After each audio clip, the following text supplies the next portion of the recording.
Welcome to the Deep Dive.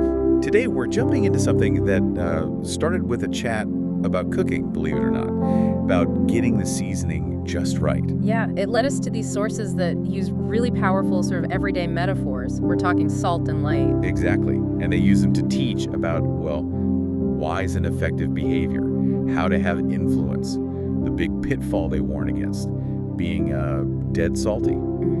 That phrase, bayao sisian, in the original, don't be dead salty, it kind of sums it all up. It's really practical stuff, less about abstract theology, more about, behavior. How do you actually interact with the world? How do you add flavor without just overpowering everything? Right. So our mission today is to unpack that. We're pulling out 4 key archetypes, 4 roles, really, that blend wisdom, restraint, character, action, all that good stuff. Finding that sweet spot, yeah. How to be just right. These sources, they basically set up 4 character tests. Fail one, and your influence kind of backfires. So let's dig into the first one, the salt. Okay, archetype number 1. This seems foundational. It's the wise and tempered flavor enhancer. Yeah. All about restraint. It really is the foundation. Because if you're trying to be a positive influence, trying to season things, and you get the salt wrong, well, nothing else really lands properly. The core instruction is just, don't be dead salty. Simple, but deep. And being dead salty, Yeah. it's not just about being forceful, is it? The sources link it to a lack of temperance, of restraint. Exactly. It's being heavy-handed. Insisting on your way, your judgment, your habits. Without actually stopping to think about the other person. Yeah. Or the situation. Yeah, without considering their needs, their context, their palate, so to speak. It's excess born from rigidity. The sources call this the foolish flavor enhancer. Right. And this is someone who's been told maybe many times, hey, that's too much, or that approach isn't working, but they won't change. Stubborn. Very. And the source uses this really intense image, doesn't mince words, it draws on proverbs, and it pops up again in that Ming Dynasty novel, Jin Ping Mei. Ah, the dog returning to its vomit one. That's the one. It's shocking, meant to show how self-destructive and repulsive that kind of hard-headedness is. You just keep repeating the same mistake, pushing people away. It really paints a picture of failed influence, doesn't it? Just completely counterproductive. Utterly. Which is why the contrast wisdom and restraint is so vital. Yeah. And there's that great anecdote they use, the Paris protest story. Oh yeah, that one's brilliant. It shows restraint isn't passive, it's active wisdom, finding the right lever. So you have this situation decades ago.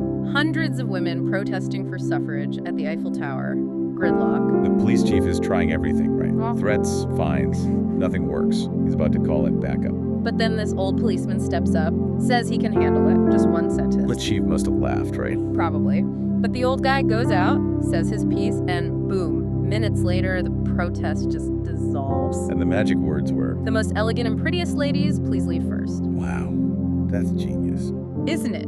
He didn't argue, didn't threaten. He appealed straight to their self-image. What French woman is going to admit she isn't the most elegant or beautiful? So they all had to leave to prove they were.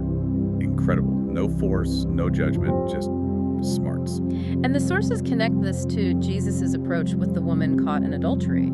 Let him who is without sin cast the first stone. Right, it shifts the focus. Uses wisdom and restraint to let people self-regulate instead of just hammering them. That's the essence of being a temperate flavor enhancer, knowing when and how. Okay, so that's salt, restraint, wisdom. What's next? You said it shifts internally. Yeah, we move from external flavor to internal essence.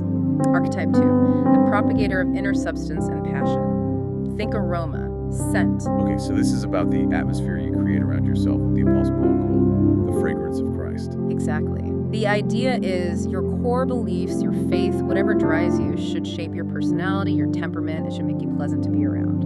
A good aroma. Creating peace, comfort. Right. If your inner substance is solid, your presence should be inviting. If not, well, you end up spreading the opposite. Which brings us to that pretty startling example from the church summer camp. Demon Island. Yeah, I found that one really memorable. A nonverbal lesson. What exactly happened there? So when the young boys acted up, they weren't yelled at or given typical punishments. They were sent to this separate area, Demon Island. And they just had to sit there quietly. Sit quietly, yeah. But here's the thing. This area was near where the older male volunteers were working really hard, hauling stuff, physical labor, outside in the heat. Okay, I see where this is going. Lots of exertion, lots of sweat. Precisely. And the sources are very specific. The consequence for the boys was enduring this really strong, unpleasant, sour body odor, the chuswan dewi dao. So the punishment was something the staff did to them. It was just the environment, the smell. Exactly. They just had to sit in it, endure this repulsive aroma being generated nearby until they decided they'd rather apologize and behave. Wow. That drives the point home without a single lecture. Your conduct, if it's bad, it just naturally pushes people away. It creates its own stink. It could be self-centeredness, a bad temper, constant negativity. That's your spiritual demon island smell. It repels influence. So the substance you propagate, the aroma, matters more than just your words. Absolutely. Aim for peace and comfort, not that. And practically, how do you spread this good substance? The sources say it's not about lecturing. No, it's more about simple, compassionate action. The example given is seeing someone troubled, offering to pray for them, maybe giving them one of those little happiness cards they mentioned. Right, something designed to gently guide someone towards comfort, especially if they aren't familiar with prayer. Yeah. It's proactive, but gentle. It lets that positive aroma out without being pushy. Okay, that makes sense. From salt to aroma. Now light. You said there were two parts to light. That's right, clarity and warmth. So, archetype 3 is about clarity, the illuminator of faith and integrity. Light representing honesty, responsibility, transparency. Yeah. Like a moral identity, a Yeah. spiritual passport. When you live with integrity, your life itself becomes a light. It pushes back darkness. It means, no hidden corners, no secret shame about money or relationships or shady deals. Nothing to hide. Right. But here's a crucial point the sources make. Don't be glaring or blinding light. Ah, okay. Because we usually think of light as purely good. What does blinding light mean here? Think about driving. Someone using their high beams inappropriately or those super bright fog lights when they shouldn't. It doesn't help. It hurts. It overwhelms. Right, it makes it harder to see. Exactly. You can do the same thing with truth or righteousness. You might be technically correct, but if you deliver it without wisdom, without empathy, it just becomes harsh, blinding, a weapon, not a guide. So it's a difference between lighting a path for someone and shining a searchlight right in their eyes. How do we get that right balance, that clarity without the blinding effect? It ties back to fear, interestingly. The source puts it starkly. If you truly revere God, you fear nothing else. If you don't have that reverence, you fear everything getting caught, being exposed, judged. So integrity frees you from that fear. Right. Because there's nothing to expose. Exactly. Your actions become transparent. You're not hiding. You're living openly, aligned with your beliefs. That kind of clarity is naturally illuminating, not blinding. It draws people in. Okay. Clarity through integrity. That leads us to the other aspect of light. Yep. The final archetype, number 4, the passionate and active embracer. Light isn't just for seeing. It gives warmth. And this warmth has to be active, engaged. And the key example here is the Good Samaritan parable, right? Yeah. The sources really break down his actions. They do. It's a masterclass in active warmth. First, remember who the Samaritan was ethnically? An enemy to the Jewish man who was attacked. Right. And the religious figures, the priest and Levite, they just passed by. But the Samaritan actively stopped. That proactivity, that engagement is the first sign of real warmth. And his actions were so practical, so specific. The oil and wine for the wounds really stood out. Yes, that detail is crucial. Oil and wine soothe and disinfect. And the source explicitly contrasts this with salt. Using salt on those wounds, agony. Literally rubbing salt in the wound. Ah, so warmth knows when to soothe, when to heal, and crucially, when not to apply the sting of judgment or insistence. It connects back to the salt archetype again. It does. The wise flavor enhancer uses salt sparingly, but the worn embracer knows when healing requires ditching the salt altogether. What else? There was physical contact, too. Real physical warmth.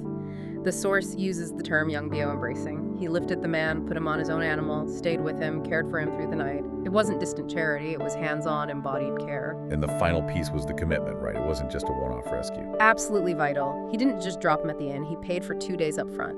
He ensured the man had time and resources to recover. And promised to cover more costs on his way back. That's sustained commitment. True warmth invests long-term, even for a stranger, an other. It goes the distance. Okay, so let's bring it all together. We've got the 4 roles. The flavor enhancer, restrained salt. The propagator, good aroma.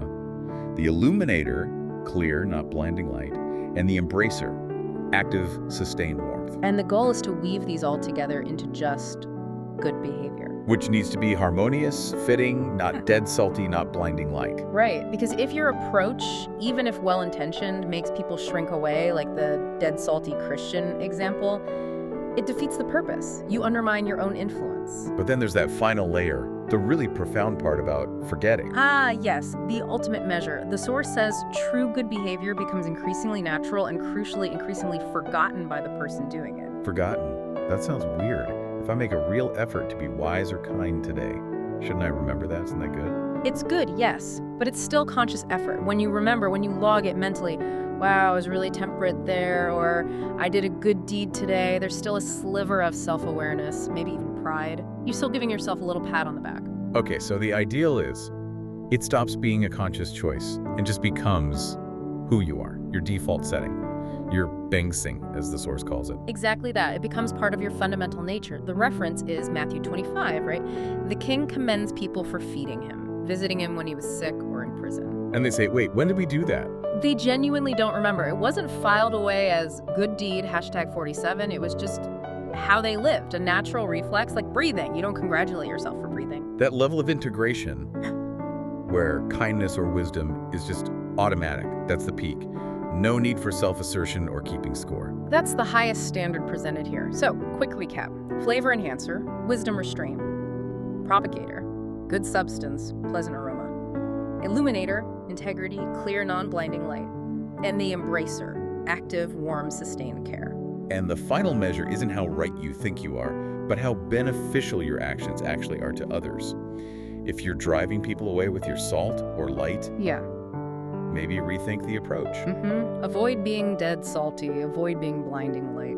We hope this deep dive gives you, our listener, a useful framework for thinking about your own influence. Definitely something to chew on. What stands out to you this week? Thinking about that principle of benefiting others. Where might you maybe tweak your own salt level? Make sure your light is warming, not just bright. Something to consider. We'll see you next time.